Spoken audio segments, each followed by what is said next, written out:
The following is a potential scenario depicting the early events of World War III. December 11th, 2014. As the Department of Defense confirmed yesterday, The U.S. Department of Defense claims the Islamic State has secured fighter jets, potentially with the complicity of the Syrian government. The Russian president has warned against... Putin issues a final warning to Western powers that any more disruptions with Russia, its allies, or trading partners will not be tolerated. January 6th, 2015. After confirmation of cooperation from the United Kingdom, a no-fly zone was placed over Syria. January 10th, a Turkish Air Force plane is shot down over eastern Syria. The same day, the emergency alert system is activated, and President Barack Obama announces to the American people, we have now declared war on Syria. My fellow Americans, tonight I want to speak to you about what the United States will do with our friends and allies to degrade and ultimately destroy the terrorist group known as ISIL. ISIL leaders have threatened America and our allies. I know many Americans are concerned about these threats. Tonight, I want you to know that the United States of America is meeting them with strength and resolve. I ordered our military to take targeted action in Syria. If you threaten America, you will find no safe haven. The Republican-controlled Congress votes to approve a 60-day military intervention. The US and UK began to rally 12,000 troops for a fast and targeted ground invasion, in concert with air shelling over all Syrian military installments. The S&P 500 index drops under 2,000. January 12th. This international operation is about protecting our people too, and protecting the streets of Britain should not be a task that we are prepared to entirely subcontract to other air forces of other countries.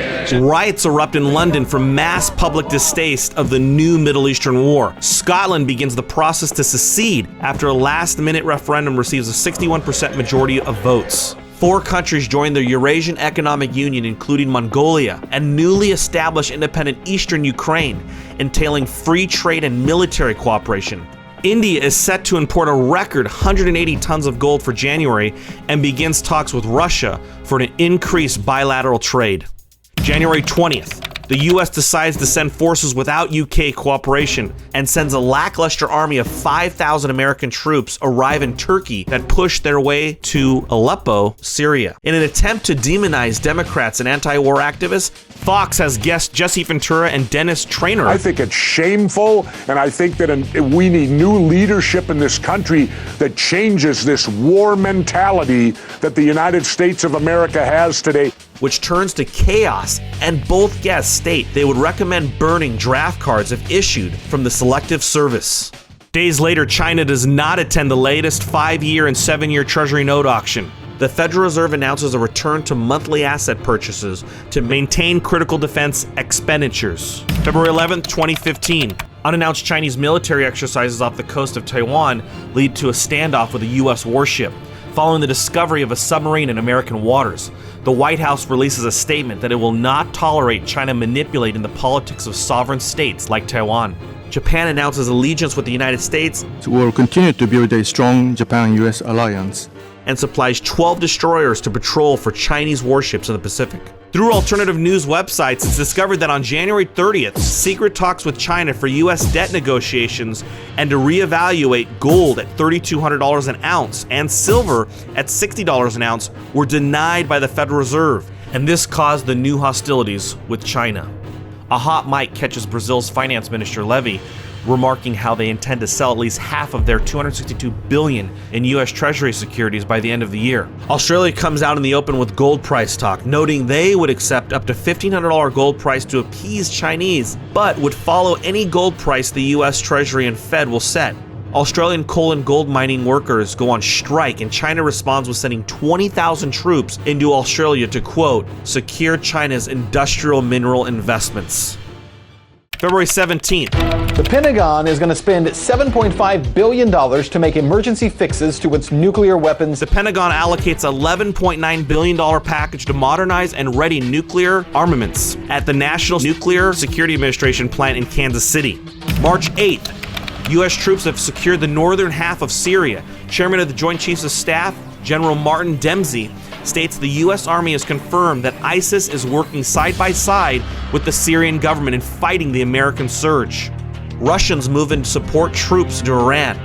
The Iranian president announces on Democracy Now! That his country will accept any number of Syrian refugees as well as Palestinian refugees from the ongoing Israeli conflict. American media proclaims the U.S. is crying for help from the world and getting no answer. March 11th, in an attempt to arm anti-Syrian fighters, Saudi Arabia covertly deploys 13 fighter jets, but 4 are intercepted by Iran and shot down. Iran claims they were under hostile attack. Saudi Arabia and Turkey then declare war on Syria and Iran. Rumors circle that the French parliament will vote to leave the European Union, with similar talks in regards to Italy and Poland. Germany states they are remaining neutral in regards to any Eurasian military conflict. Shortly thereafter, Chancellor Angela Merkel announces her resignation. Riots in Central America have provoked a push for revolution in Venezuela. The U.S. deploys Marines and Navy SEALs to invade Cuba and Venezuela. The Mexican government falls from interior conflicts. March 13th. An explosion at Diablo Canyon nuclear power plant in California causes a further increase in exodus from California into neighboring states, especially Arizona. Mexican civilians begin pouring into Arizona, New Mexico, Texas, and even some to Southern California. MSNBC and CNN pump out propaganda demanding high taxes and welfare for the poor Americans and immigrant refugees from the southern border, saying Republicans hate immigrants, while Fox News paints all of them as illegals dragging down our economy, while calling the increased spending for wars absolutely necessary.